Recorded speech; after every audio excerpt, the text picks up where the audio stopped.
Assalamualaikum. Hello guys. Kami dari kelompok 7 akan menjelaskan materi presentasi kami dari mata kuliah Bank dan Lembaga Keuangan yang berjudul Pengadaian. Baiklah, pemateri yang pertama akan dijelaskan oleh Indah, dan yang kedua oleh Mutiara, dan yang ketiga oleh Muhammad Al-Ghifari. Selamat menonton. Sejarah perkembangan Pegadaian. Sejarah PT Pegadaian atau Persero dikelompokkan dalam dua era, yaitu era kolonial atau penjajahan dan era kemerdekaan. Berdasarkan sejarah tersebut, bisnis gadai yang sudah melekat dalam keseharian masyarakat Indonesia menjadi lembaga formal sejak pemerintahan kolonial Belanda melalui POC mendirikan Bank Panlining sebagai lembaga keuangan yang memberikan kredit dengan sistem gadai. Momentum awal pendirian lembaga pegadaian di Indonesia itu terjadi pada tanggal 20 Agustus 1748 di Batavia. Ketika Inggris mengambil alih kekuasaan pemerintah Hindia Belanda pada tanggal 18, Bank Panlining dibubarkan dan sebagai gantinya masyarakat mendapat keleluasaan mendirikan usaha pegadaian sepanjang mendapat lisensi dari pemerintah daerah setempat. Dalam perkembangannya, metode tersebut berdampak buruk karena pemegang lisensi menjalankan praktik rentenir atau lintah darat yang dirasakan kurang menguntungkan pemerintahan Inggris. Pada tanggal 12 Maret 1901 diterbitkanlah Peraturan STBL Nomor 131 yang mengatur bahwa usaha pegadaian merupakan usaha monopoli pemerintah, sehingga berdirilah Lembaga Pegadaian Negara pertama di Sukabumi, Jawa Barat tanggal 1 April 1901, dan tanggal tersebut kemudian diperingati sebagai ulang tahun Pegadaian. Selanjutnya, pengertian dan status hukum pegadaian. Pengertian pegadaian secara umum adalah kegiatan menjaminkan barang-barang berharga kepada pihak tertentu guna memperoleh sejumlah uang dan barang yang dijaminkan akan ditebus kembali sesuai dengan perjanjian antara nasabah dengan lembaga gadai. Konsep pegadaian menurut konvensional dan konsepan menurut Islam. Pegadaian syariah dan pegadaian konvensional memiliki konsep yang berbeda dalam pelaksanaannya, di mana pegadaian syariah lebih mengutamakan prinsip-prinsip pelaksanaannya berdasarkan hukum Islam, sedangkan pegadaian konvensional dalam pelaksanaannya lebih mengacu kepada sistem hukum perdata Barat. Perbedaan antara pegadaian konvensional dan pegadaian syariah secara signifikan tampak pada sistem operasionalnya, yaitu di mana pegadaian konvensional mengenakan bunga pinjaman, sedangkan pegadaian syariah menggunakan pendekatan bagi hasil atau mudharabah dan menggunakan sistem ijarah atau biaya penitipan atau peminjaman barang. Selain itu, dalam pelaksanaannya ternyata pegadaian syariah tidak hanya diminati oleh kalangan orang-orang muslim saja, tetapi pegadaian syariah ini juga diminati oleh kalangan non-muslim. Kendati mereka tidak tahu apa sebenarnya persamaan dan perbedaan antara gadai syariah dan konvensional, banyak pihak berpendapat bahwa operasionalisasi pegadaian Rapat Mamui tanggal 16 Desember 2003 tentang bunga bank telah sesuai konsep syariah, meskipun harus diakui belakangan bahwa terdapat beberapa aspek yang menepis anggapan itu. Setelah melalui kajian yang cukup panjang, Akhirnya disusunlah satu konsep pendirian unit layanan Gadai Syariah sebagai langkah awal pembentukan divisi khusus yang menangani kegiatan usaha syariah. Pegadaian Syariah pertama kali berdiri di Jakarta dengan nama Unit Layanan Gadai Syariah Cabang Dewi Sartika pada bulan Januari 2003. Baik, saya akan melanjutkan materi dari teman saya. Yang keempat ada tujuan pegadaian. Tujuan pegadaian terbagi menjadi dua. Yang pertama, turut melaksanakan dan menunjang pelaksanaan kebijakan dan program pemerintah di bidang ekonomi dan pembangunan nasional, pada umumnya melalui penyaluran uang pinjaman atas dasar hukum gadai. Dan yang kedua, pencegahan praktik ijon, pegadaian gelap, riba, dan pinjaman tidak wajar lainnya. Nah, untuk mencapai tujuan tersebut, Pegadaian melakukan upaya strategis. Yang pertama, melakukan penelitian melalui lembaga keuangan, formal ataupun informal, yang melakukan praktik pelepasan uang, mempunyai tujuan dan misi yang sama seperti Pegadaian.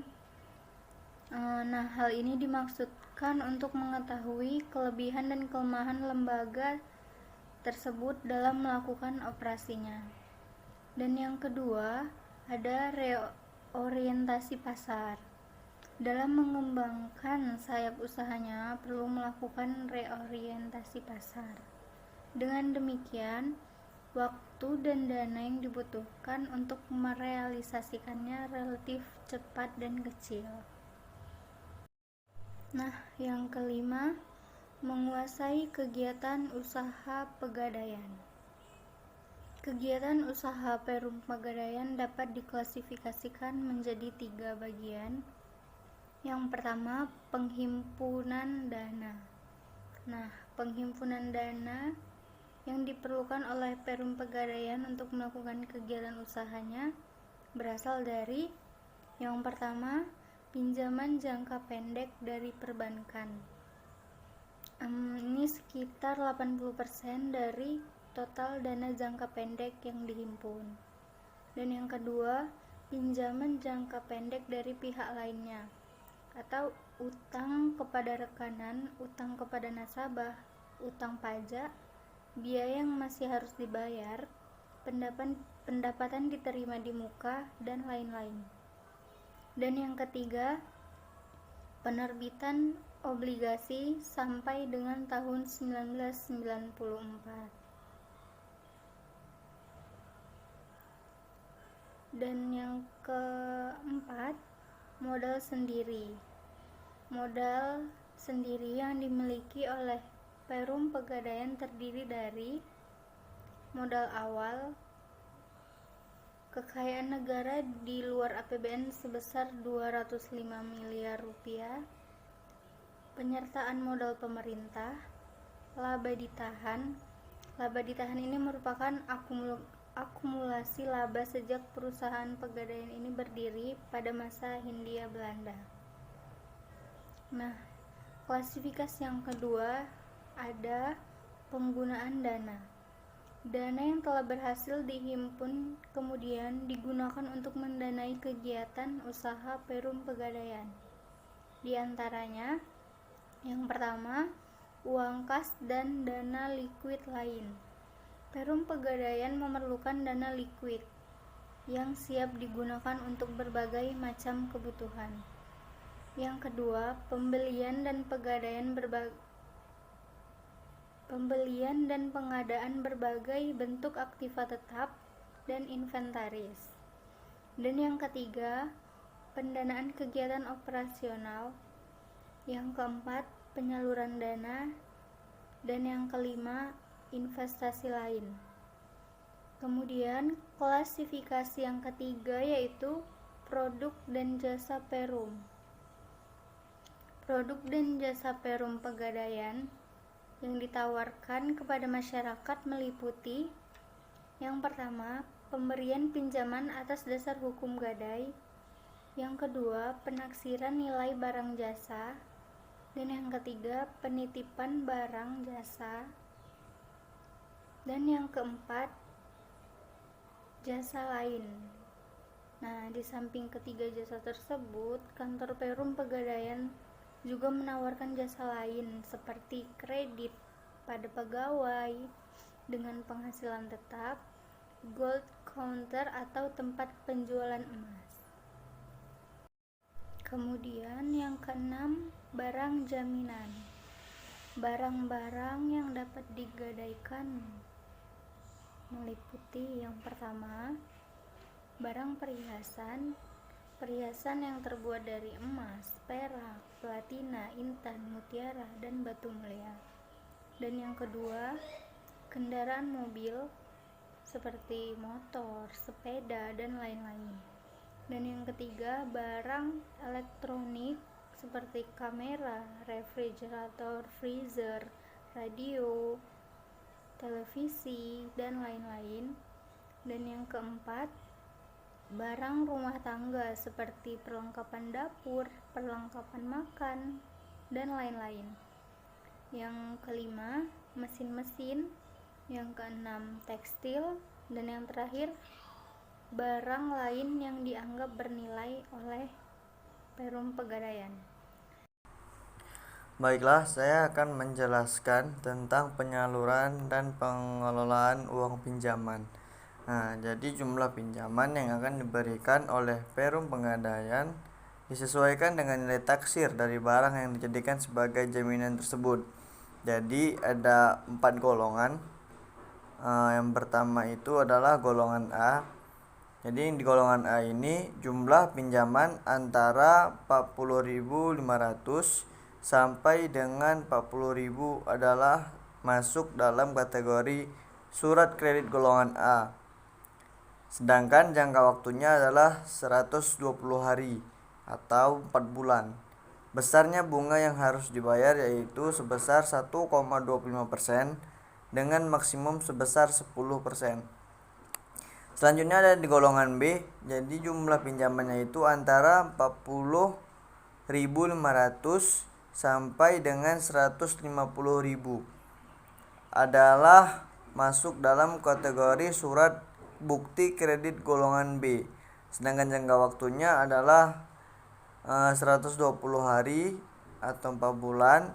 Besar bunganya yang harus dibayar yaitu sebesar 1,5% dengan maksimum sebesar 12%. Selanjutnya di golongan C, jumlah pinjaman antara 151.000 sampai dengan 500.000 adalah masuk dalam kategori surat bukti kredit golongan C. Sedangkan jangka waktunya adalah 120 hari atau 4 bulan. Besarnya bunga yang harus dibayar yaitu sebesar 1,75% dengan batas maksimum sebesar 14%. Nah, selanjutnya itu ada di golongan D. Jumlah pinjaman antara 510.000 sampai ke atas adalah masuk dalam kategori surat bukti kredit golongan D. Sedangkan yang jangka waktunya sama seperti C dan B dan A yaitu sampai 4 bulan. Besar bunganya yang harus dibayar yaitu sebesar 1,75% dengan batas maksimum sebesar 14%. Selanjutnya ialah penaksiran. Petugas penaksir adalah orang yang sudah mendapatkan pelatihan khusus dan berpengalaman dalam melakukan penaksiran barang yang akan digadaikan. Pedoman dasar penaksir telah ditentukan oleh Perum Pegadaian agar penaksiran atas sesuatu barang dapat sesuai dengan nilai yang sebenarnya. Salah satu pedoman penaksir yang dikelompokkan atas dasar jenis barang adalah sebagai berikut. Yang pertama itu ada barang kantong, jenisnya itu emas dan permata. Ada barang gudang, jenisnya itu mobil, mesin, barang elektronik, tekstil, dan lain-lainnya. Ialah prosedur pemberian dan pelunasan pinjaman. Prosedur untuk memperoleh dana pinjaman di Perum Pengadaian tidak sesulit memperoleh dana pinjaman di bank. Karena dalam Perum Pengadaian, prosedur untuk memperoleh dana pinjaman bagi masyarakat yang membutuhkan akan sangat sederhana dan cepat.